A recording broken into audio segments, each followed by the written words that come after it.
Hello friends, कैसे हैं आप सभी अच्छे होंगे। मैं आशा करता हूं कि आपकी तैयारी बहुत ही बेहतरीन चल रही होगी और बहुत ही बेहतरीन कंटेंट लेकर के आए हैं आप लोगों के लिए। ये 20 क्वेश्चंस होंगे जिसमें आपको एमपीटीटी एग्ज़ाम 2020 तथा जेल पैरी एग्ज़ाम 2020 के ये क्वेश्चंस हैं। ठीक है, यह जो आगामी एग्ज़ाम के लिए बहुत ही महत्वपूर्ण होने वाले हैं।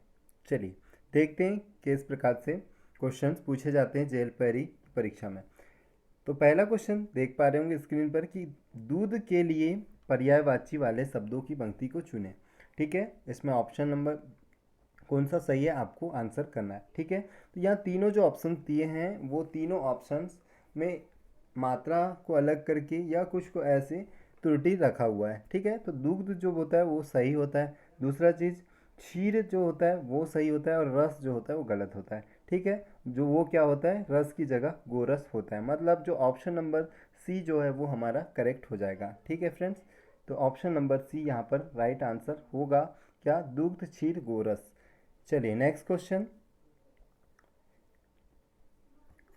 मेरे तो गिरिधर गोपाल दूसरों ना कोई में निम्न में से कौन सा रस है। ठीक है, इसमें रस आपको बताना है कि निम्न में कौन सा रस है। तो भक्ति रस, अद्भुत रस, वात्सल्य रस, शांत रस। ठीक, चारों रस दिए हुए हैं।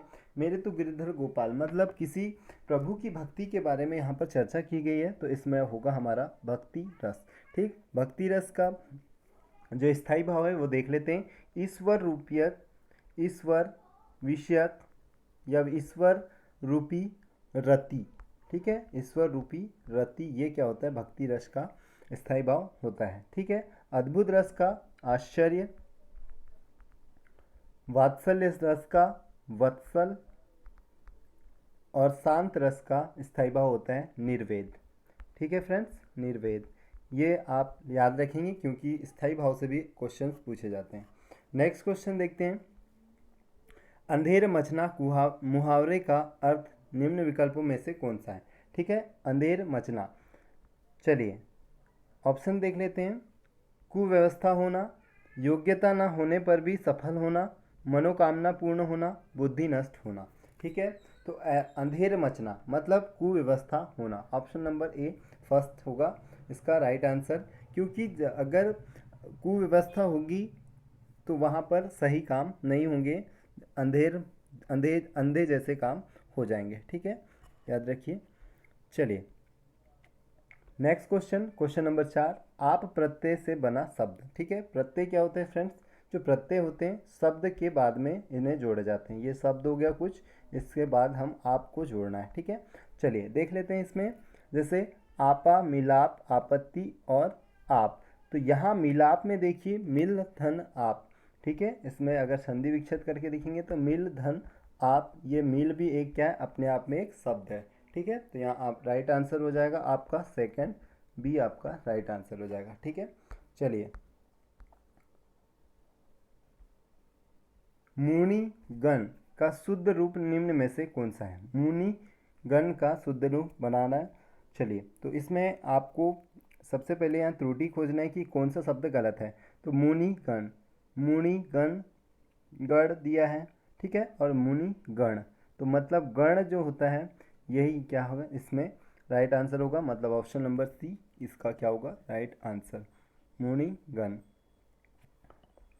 देश निर्वासित का सामासिक विग्रह निम्न में से कौन सा होगा। देश से निर्वस, देश से निर्वासित, देश के लिए शासन, देश में शासित। ठीक है, ये आपको बताना है कि इसका आंसर क्या होगा। चलिए देख लेते हैं। देश से निर्वासित, ठीक, इसका आंसर होगा option number B, correct answer होगा। ठीक है, चलिए नेक्स्ट देख लेते हैं। देवता के लिए सही पर्यायवाची शब्द, आपको देवता के लिए पर्यायवाची शब्द की पंक्ति चुनना है। अमर अजर दबे, सूर अजर देव, सूर अजार देव, सूर अजर विभूत। इसमें से कौन सा ऑप्शन सही है ये आपको बताना है। चलिए देखिए कौन सा ऑप्शन सही है। ऑप्शन नंबर सुर अजर देव, मतलब सुर अजर देव। ठीक है, ये ऑप्शन नंबर बी आपका क्या है, करेक्ट आंसर है। ठीक, सूर देवता उसे देव भी, देवता को ही बोलते हैं। और अजर, अजर यहाँ दिया है, 3 ऑप्शन सेम टू सेम दिए हैं इस लाइन के। देखिए अजार दिया है एक, ये अजर दिया है, लेकिन इसमें क्या है, सूर अजर देव वाली लाइन सही है। ठीक है फ्रेंड्स, चलिए नेक्स्ट क्वेश्चन। राह खर्च का सामासिक विग्रह निम्न में कौन सा है? रहने का खर्च, राह के लिए खर्च, राह के लिए खर्च, राह के लिए सर्च और रहने के लिए खर्च, राह खर्च। ठीक है, रहने का खर्च, राह के लिए खर्च, राह के लिए सर्च दिया है। तो इसमें क्या होगा, लेकिन ये कौन सा समास है, आप समझ ही गए होंगे कि ये चारों जो ये समास का जो विग्रह है ये क्या है, तत्पुरुष समास से। ठीक है, तत्पुरुष समास। तो इसमें आप पूरी विभक्ति को देखते हैं, विभक्ति को लेकर के इसमें हम चलते हैं, जैसे कर्ता ने कर्म को करण से, ठीक है, इस प्रकार की विभक्ति इसमें लेते हैं। चलिए तो देखते हैं इसका समास का सही विग्रह क्या हो जाएगा, राह के लिए खर्च। ठीक है, राह के लिए खर्च, ऑप्शन नंबर सी क्या हो जाएगा, यहाँ आंसर सही हो जाएगा। ठीक है फ्रेंड्स, ठीक। चलिए नेक्स्ट देखते हैं। श्राप का शुद्ध रूप निम्न में से कौन सा है? साप, साप, शराप, साप। साप का शुद्ध रूप निम्न में से कौन सा है, ये आपको बताना है। ठीक है, तो कौन सा शुद्ध रूप है ये आप बताएंगे। ठीक, तो ऑप्शन नंबर बी ये क्या हो जाएगा, राइट आंसर होगा, साप। ठीक, चलिए अगला देख लेते हैं। अगला है, जिसे सरलता से पढ़ा जा सके के लिए एक शब्द। ठीक है, सुवास, सुवाच्य, सुपाठ्य और सुपाठ्य। ठीक है, सुपाठ्य, सुवास, सुवाच्य, सुवाच्य मतलब, सुपाठ्य मतलब, ये आपको खोजना है कि इसे सरलता से पढ़ा सके, पढ़ने योग्य, तो सुपाठ्य ही ये क्या होगा, सही होगा। ठीक है, ऑप्शन नंबर, पाठ्य मतलब पढ़ना और सु मतलब सरलता से। ठीक है, सुवाच्य मतलब वाच्य मतलब बोलना। ठीक है, चलिए सुपाठ्य ये क्या होगा, इसका आंसर हो जाएगा। सबको एक सा देखने वाला के लिए एक शब्द निम्न में से कौन सा है?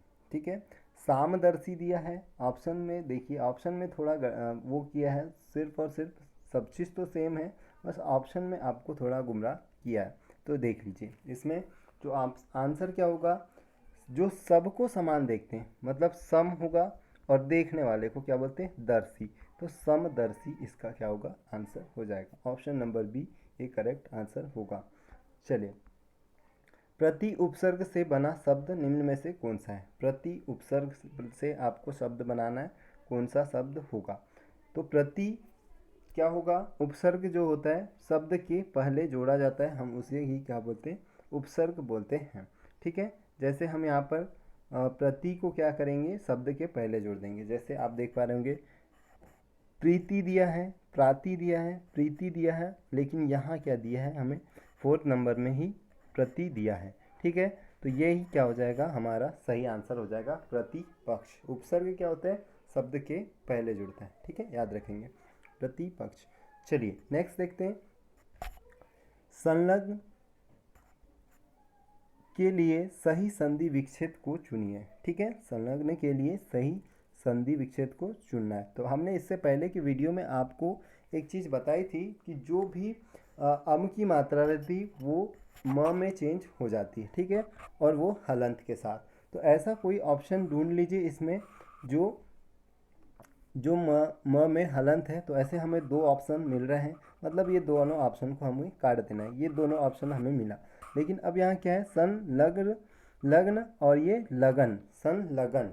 ठीक है, ये ऑप्शन है। तो आप समझ ही गए होंगे कि क्या होगा इसका राइट आंसर।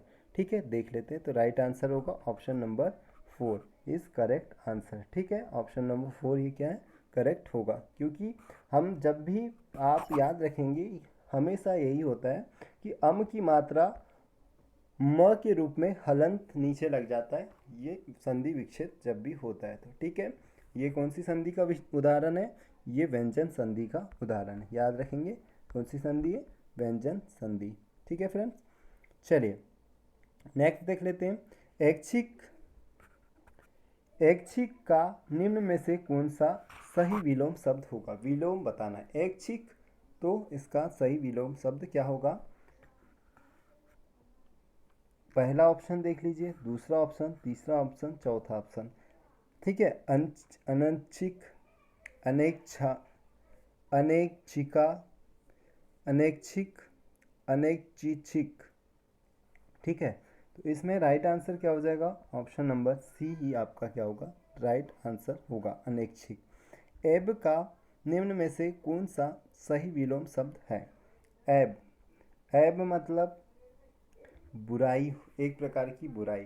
ठीक है, ऐब है, उसके अंदर ये ऐब है, हम ऐसा बोलते हैं किसी भी व्यक्ति के जब बताने लगते हैं ये बड़ा ऐब वाला है, ऐब मतलब उसके अंदर की एक बुराई। ठीक है, इसी को अब विलोम बताना है बुराई का, हम अच्छाई, अच्छाई मतलब उसमें कोई ना कोई क्या होगी?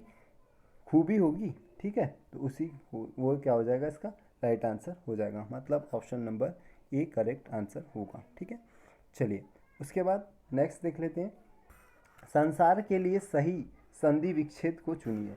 संसार के लिए देखो फिर से यही आ गया संसार, तो सम धन सार आपको जहाँ दिख रहा होगा, और जो मैंने बताया था कि ये इसमें हलन चाहिए, तो सम धन सार आपको जहाँ दिख रहा होगा वही क्या होगा? करेक्ट आंसर हो जाएगा। तो ऑप्शन नंबर 2 इसमें दिख रहा है, ये क्या होगा? सही आंसर हो जाएगा। ठीक है, और ये कौन सी संधि हो जाएगी? तो सम धन सार कितनी कौन सी संधि हो जाएगी?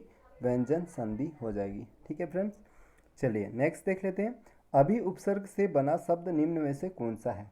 अभी, ठीक है, तो अभी मतलब उपसर्ग क्या है? सामने जोड़ना है, तो अभी यहाँ दिख रहा है, और बाकी किसी में हमको आ भी दिख रहा है, यहाँ आ भी दिख रहा है, यहाँ पर अभी दिख रहा है, और अभी, तो ये क्या हो जाएगा? आपका करेक्ट आंसर हो जाएगा, ऑप्शन नंबर ए। चलिए उसके बाद देख लेते हैं, नेक्स्ट क्वेश्चन है कि नील परिधान बिच सुकुमार, खुल रहा मृदुल अंध खुला अंग, खिला हो जो बिजली का फूल, मेघ बन बिच गुलाबी रंग, में निम्न में से कौन सा अलंकार है? ठीक है, अतिशयोक्ति अलंकार है, उपमा अलंकार है, वक्रोक्ति अलंकार है, उत्प्रेक्षा अलंकार है। ठीक है, तो एक अलंकार का वीडियो हम आपके लिए बना करके डाल देंगे, उसमें हम सभी अलंकार को हम डिटेल्स में समझा देंगे। या ये वीडियो बड़ा ना हो जाए इसीलिए हम यहाँ पर नहीं बताएं। तो ऑप्शन नंबर क्या होगा?